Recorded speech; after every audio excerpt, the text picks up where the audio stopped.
Esben Poulsson, chairman of the International Chamber of Shipping, was interviewed by the Russian shipping portal at the Neva 2019 International Exhibition.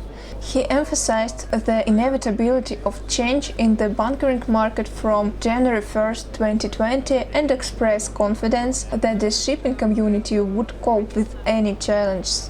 ICS chairman highlighted positive trends towards revival of Russia's shipbuilding market and shared his positive outlook on the growth of transit via the Northern Sea route. How do you evaluate the consequences of introduction of global limits on the content of sulfur in vessel fuel by 0.5% starting from 2020? Do you expect that there will be some bankruptcies of the shipping companies and the growth of rates deficit of fuel that is connected with that?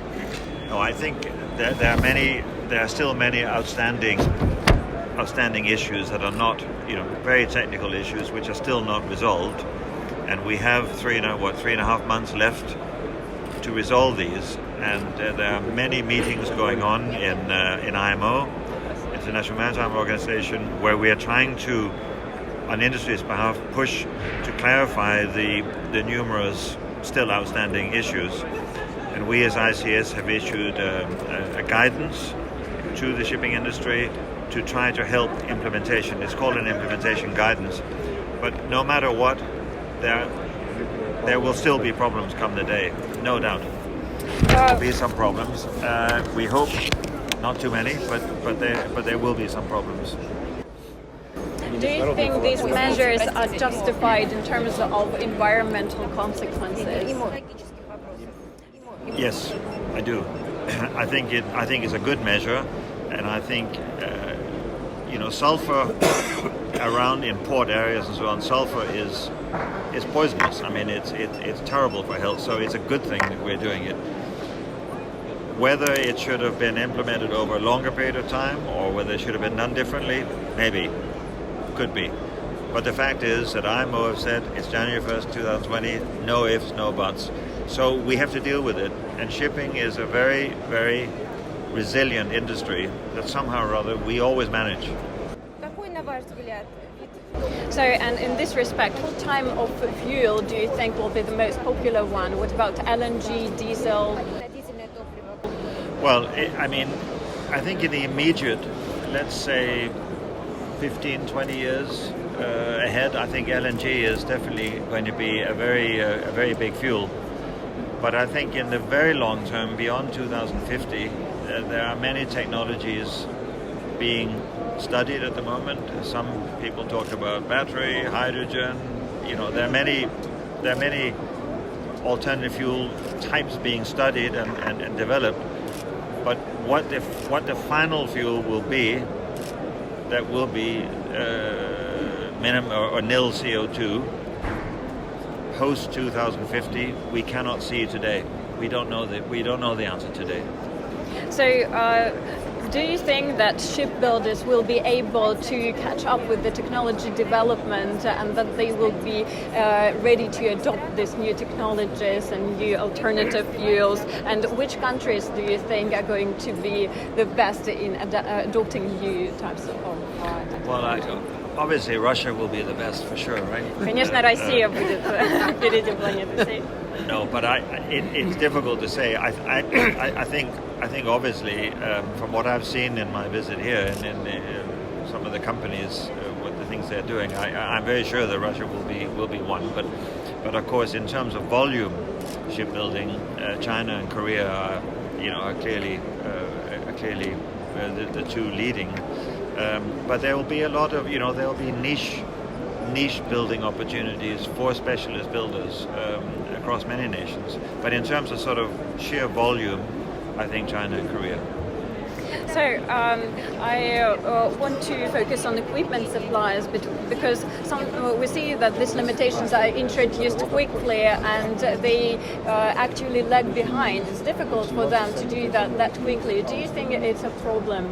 Yeah, it's definitely a big challenge for equipment suppliers because the research and development takes time and money, but other technologies, I mean, whether it's digitalization, there's so many surrounding factors that can make one product obsolete almost overnight. And so it really is a big challenge. And, the winners in all this are the ones that are the most adaptable, the quickest, and I would say the luckiest. The luck is always a factor in all these things.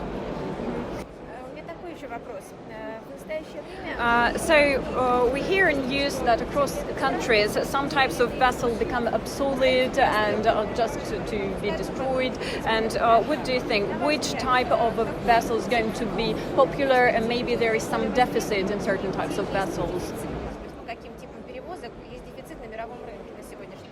That's a very difficult question, I have to say, because well, let's say within the container business, there are certain types, for example, due to the expansion of the Panama Canal, that will render, let's say, around an 8,000 TEU, it becomes an awkward size.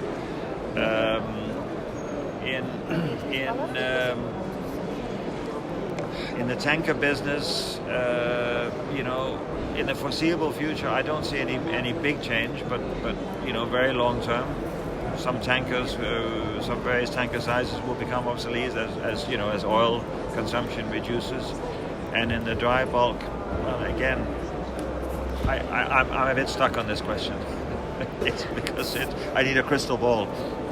I mean, one thing I could say is of course, the fuel efficiency of a ship is a key factor. I mean, very generally speaking, right? Fuel consumption is a big factor, because if a charterer is going to charter a ship and looking at 3 ships, they're going to go for the ones with the lowest consumption. I mean, this is pretty obvious. Right? So, Russian Chamber of Shipping really quickly responds to ship owners' requests and tries to defend their interests. And your chamber, what kind of relevant issues can you see? What kind of interests that you protect today that are most relevant? Well, the International Chamber, we represent altogether 37 national associations, of which the Russian Chamber is obviously a very important member. The biggest issues are the ones, in a way, we've discussed here: low sulfur, 2021, longer term CO2 commitments and CO2 reductions. The Ballast Water Convention is now implemented, but being implemented. We have the Seafarers STCW Convention, which we're working very hard to. This is the Seafarers kind of Bill of Rights that is that right? It's STCW Convention. Yeah, that we are urging IMO to upgrade, and we're pressing very hard on this. Probably also the Maritime Labour Convention. Mm-hmm. Labour. Yeah, Maritime Labour Convention. And then, of course, we have piracy and the Mediterranean refugee crisis. We have many issues to deal with. So, how do you see the prospects of ship navigation in the North Sea route? Well, it's beginning to happen. It's coming. I cannot give you my personal view, because actually I would rather it didn't happen, but don't say that. But it's happening. I mean, I